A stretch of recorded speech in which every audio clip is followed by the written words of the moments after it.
ನಮಸ್ಕಾರ ನಮ್ಮೆಲ್ಲ ಸ್ನೇಹಿತರಿಗೆ. ಇವರು ಬಂದ್ಬಿಟ್ಟು ನನಗೆ ಫೇಸ್ಬುಕ್ಕಲ್ಲಿ ತುಂಬ ಸಲ ಕಮೆಂಟ್ ಆಗ್ತಾಯಿದ್ರು, ನಂಬರ್ ಕೊಡಿ ಅಂತ.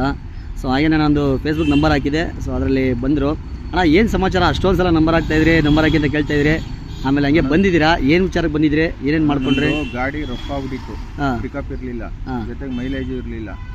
ಆಮೇಲೆ ಇದ್ದಕ್ಕಿದ್ದಂಗೆ ಆಫ್ ಆಗೋದು, ಕ್ಲಚ್ ಬಿಟ್ರೆ ಡೌನಲ್ಲಿ ಎಲ್ಲ ಕ್ಲಚ್ ಇಟ್ಕೊಂಡು ಹೋಗ್ತಾ ಇದ್ರೆ ಆಫ್ ಆಗ್ಬಿಡೋದು. ಈ ಸಮಸ್ಯೆಗೆ ನಾನು ಸುಮಾರು ಕಡೆ ತೋರಿಸ್ದೆ, ಶೋರೂಮ್ಗೆ ಹೋದೆ, ಸ್ವಲ್ಪ ಜೋರಾಗಿ ಹೇಳಿ. ಶೋರೂಮ್ಗೆ ಹೋದೆ, ಸುಮಾರು ಕಡೆ ಹೋದೆ, ಸುಮಾರು ಮೆಕ್ಯಾನಿಕ್ಗಳ ಹತ್ರ ಎಲ್ಲ ಹೋದೆ, ಏನೂ ಆಗಿಲ್ಲ. ಆಮೇಲೆ ನಮ್ಮ ಗ್ಯಾಸ್ ಟ್ಯೂನಿಂಗ್ ಅವ್ರ ಹತ್ರ ಎಲ್ಲ ಹೋದೆ, ಏನೂ ಆಗಿಲ್ಲ, ಇದು ಬರೋದೇ ಹಿಂಗೆ, ಇದಕ್ಕೇನು ಆಪ್ಷನ್ನೇ ಇಲ್ಲ ಅಂದರು. ಇವಾಗ ನೀವು ಮಾಡಿಕೊಟ್ಮೇಲೆ ಗಾಡಿ ಸೂಪರ್ ಆಗೈತೆ, ಕ್ಲೀನಾಗಿ ಗಾಡಿನೇ ಸ್ಮೂತ್ ಆಗೋಯ್ತು. ಏನು ಮಾಡಿಸ್ದೆ, ಏನು ಮಾಡಿಕೊಟ್ಟೆ?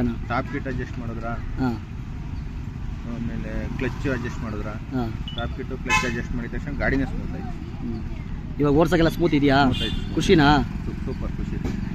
ಹಾಗೆಯೇ ದಯವಿಟ್ಟು ಪ್ರತಿಯೊಬ್ಬರು ನಂಬರ್ ಹಾಕಿ ಅಂತ ಇರ್ತೀರ. ನಾನು ಕೂಡ ಆಟೋ ಓಡಿಸೋದ್ರಿಂದ ದಯವಿಟ್ಟು ನಂಬರ್ ಹಾಕೋದಕ್ಕಾಗ್ತಾಯಿಲ್ಲ. ಎಲ್ಲ ಒಳ್ಳೆ ಕಡೆ ಮಾಡಿಸ್ಕೊಳ್ಳಿ, ವಿಚಾರ ಏನಿರುತ್ತೆ ಅಂತ ತಿಳಿಸ್ಕೊಡ್ತೀನಿ, ದಯವಿಟ್ಟು ಹಂಗೆ ಮಾಡ್ಕೊಳ್ಳಿ. ನಿಮ್ಮ ಕೈಲಿ ಆದದ್ದು ಮಾಡ್ಕೊಳ್ಳಿ. ಬರೀ ನಂಬರ್ ಹಾಕಿ ಅಂದರೆ ನಾನು ಕೂಡ ಆಟೋ ಓಡಿಸೋದು. ಅಣ್ಣ ನಾನೇನು ಓಡಿಸ್ತೀನಿ, ಆಟೋ ಓಡಿಸ್ತೀನಿ ಅಥವಾ ಮೆಕ್ಯಾನಿಕ್ ಕೆಲಸ ಕೊಡ್ತೀನಿ? ಆಟೋನೇ ಓಡಿಸೋದು ನೀವು. ಅದು ನನಗೋಸ್ಕರ ಪಾಪ ನೀವು ಸೆಂಟ್ರಲ್ಲಿ ಎಲ್ಲ ನಿಲ್ಸ್ಕೊಂಡು ಮಾಡಿಕೊಟ್ರ ಪಾಪ. ಸಖತ್ ಖುಷಿ ಆಯ್ತಣ್ಣ, ತುಂಬ ಥ್ಯಾಂಕ್ಸು. ಅದಕ್ಕೆ ದಯವಿಟ್ಟು ನಾನು ಕೂಡ ಆಟೋ ಓಡಿಸೋದು, ಹಾಗಾಗಿ ನಿಮಗೆ ಒಳ್ಳೆ ಮೆಕ್ಯಾನಿಕ್ ಹತ್ರ ಮಾಡಿಸ್ಕೊಳ್ಳಿ. ನಿಮ್ಗೆ ಗೊತ್ತಿರೋದು ನಿಮಗೆಲ್ಲ ಆಗಂತಂದು ಮಾಡಿರ್ತೀನಲ್ಲ ಅಂಥವು ನೀವೇ ಮಾಡ್ಕೊಳ್ಳಿ. ದಯವಿಟ್ಟು ನಂಬರ್ ಹಾಕಿ ಅಂದರೆ ನಾನು ಕೂಡ ಆಟೋ ಓಡಿಸೋದ್ರಿಂದ ನಂಬರ್ ಹಾಕೋಕ್ಕಾಗ್ತಾಯಿಲ್ಲ. ನಮಸ್ಕಾರ ಸ್ನೇಹಿತರೆ.